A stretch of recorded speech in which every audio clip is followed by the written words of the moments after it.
ನೋಡಿ, ಕಾರವಾರದಲ್ಲಿ ಏನಾಗಿದೆ ಗೊತ್ತಾ? ಜಾನುವಾರು ತಲೆ ಕಡಿದು ಆ ದುರುಳರು ಮಾಂಸ ಸಾಗಾಣಿಕೆ ಮಾಡಿದ್ದಾರೆ.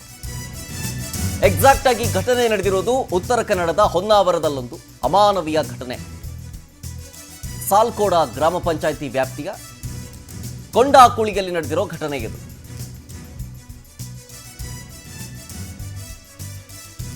ಆ ದುರುಳರ ಪಾಲಾಗ್ಬಿಡ್ತು.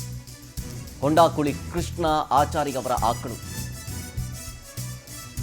ಪ್ರಮುಖವಾಗಿ ಆ ದುರುಳರು ವ್ಯವಸ್ಥಿತವಾಗಿ ಸಂಚು ರೂಪಿಸಿದ್ದಾರೆ.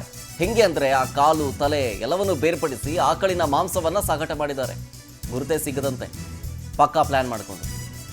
ಈಗ ಪೊಲೀಸರಿಗೆ ದೂರು ಕೊಡೋದಕ್ಕೆ ಆಕಳು ಮಾಲೀಕರು ಮುಂದಾಗಿದ್ದಾರೆ.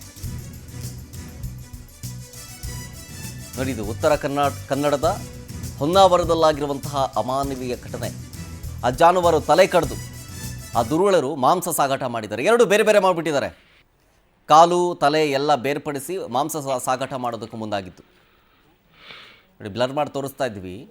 ಇದೇ ಆಕಳು ಮಾಂಸವನ್ನು ಸಾಗಾಟ ಮಾಡ್ತಾ ಇದ್ದಿದ್ದು. ಈಗ ಆಕಳು ಮಾಲೀಕ ಪೊಲೀಸರಿಗೆ ದೂರು ಕೊಡೋದಕ್ಕೆ ಮುಂದಾಗಿದ್ದಾರೆ.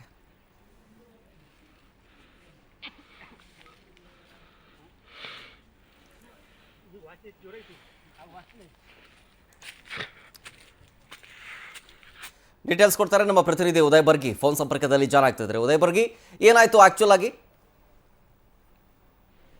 ಶರತ್ತೇನೆಂದ್ರೆ ಉತ್ತರ ಕನ್ನಡ ಜಿಲ್ಲೆಯ ಹೊನ್ನಾವರ ತಾಲೂಕಿನ ಸಾಲ್ಕೋಡ್ನ ಕೊಂಡಾಕುಳಿ ಅನ್ನುವಂಥಲ್ಲಿ ನಡೆದಿರುವಂತಹ ಘಟನೆ. ಏನು ಆ ದುರುಳರು ಆಕಳ ತಲೆ ಮತ್ತು ಕಾಲನ್ನ ತುಂಡರಿಸಿ ಅದರ ಮಾಂಸವನ್ನ ಹೊತ್ತಿದ್ದಾರೆ ಎನ್ನುವಂಥದ್ದು ಈಗಾಗಲೇ ಬಂದಿರುವಂತಹ ಮಾಹಿತಿ. ಏನು ಕಳೆದ ಕೆಲವು ದಿನಗಳಿಂದ ಏನು ಈ ಒಂದು ಜಾನುವಾರುಗಳು ಮೇಯೋದಕ್ಕೆ ಹೋದ ಜಾನುವಾರುಗಳು ವಾಪಸ್ ಬರದೇ ಇರುವಂತಹ ಸಂದರ್ಭದಲ್ಲಿ ಆ ಮಾಲೀಕರು ಸಾಕಷ್ಟು ಹುಡುಕಾಟವನ್ನ ಮಾಡ್ತಾರೆ. ಯಾಕಂದ್ರೆ ಗುಡ್ಡಗಾಡು ಪ್ರದೇಶ ಆಗಿರೋದ್ರಿಂದ ಎಲ್ಲಾದ್ರೂ ಚಿರತೆ ಕೂಡ ಹೊತ್ಕೊಂಡು ಹೋಗಿರ್ಬಹುದು ಎನ್ನುವ ಅನುಮಾನಗಳು ಕೂಡ ಕಾಡಿತ್ತು. ಆದ್ರೆ ಈ ಒಂದು ಘಟನೆ ಹೊರ ಬೀಳ್ತಾ ಇದ್ದಂತೆ ಈಗ ಬಂದಿರೋ ಮಾಹಿತಿ ಪ್ರಕಾರ ಇನ್ನೂ ಹೆಚ್ಚಿನ ಜಾನುವಾರುಗಳನ್ನ ದುರುಳರು ಈ ರೀತಿಯಾಗಿ ಹೊತ್ತಿದ್ದಾರೆ ಇರುವಂತಹ ಮಾಹಿತಿ ಕೂಡ ಲಭ್ಯ ಆಗ್ತಾ ಇರುವಂತದ್ದು. ಈಗಾಗಲೇ ಘಟನಾ ಸ್ಥಳಕ್ಕೆ ಹೊನ್ನಾವರ ಪೊಲೀಸರು ಕೂಡ ಧಾವಿಸಿ ಪರಿಶೀಲನೆ ಮಾಡಿದ್ದಾರೆ.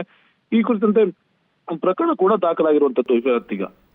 Okay, thank you Uday ಡೀಟೇಲ್ಸ್ಗಾಗಿ.